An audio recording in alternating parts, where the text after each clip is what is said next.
TD Industrial Coverings in Sterling Heights, Michigan, makes nylon coverings for the robots used in auto assembly plants.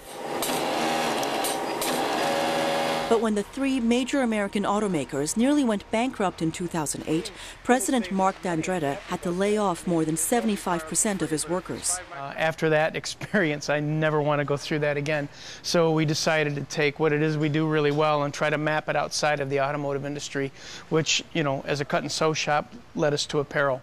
That's right, apparel. D'Andretta is among a small but growing number of Michigan business people venturing into the garment trade as a way to diversify beyond the auto sector.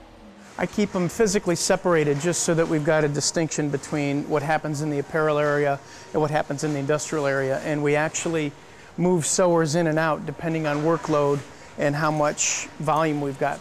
And so it's that balancing of the resources that is allowing us to really get into the apparel business.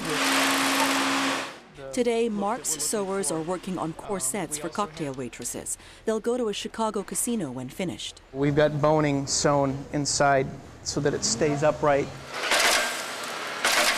D'Andretta says his company is hiring, but it's having trouble finding enough skilled workers. Supervisor Yelena Gazian is testing a job applicant. Gazian feels she has more job security today, now that the company has work in more than one sector. Because it's more opportunity to have more customers, more jobs, more workers.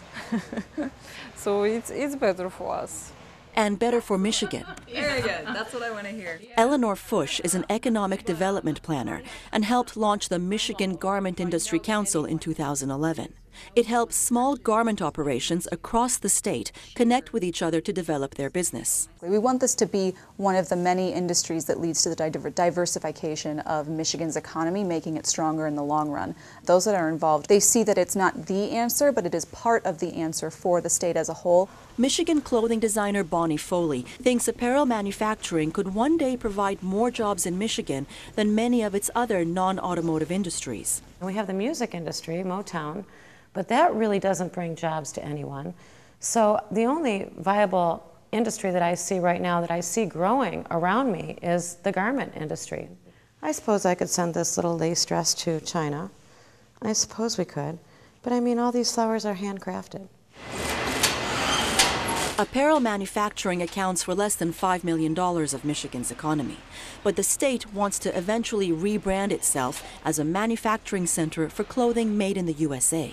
And it plans to get there one stitch at a time. Mona Rabi, VOA News, Sterling Heights, Michigan.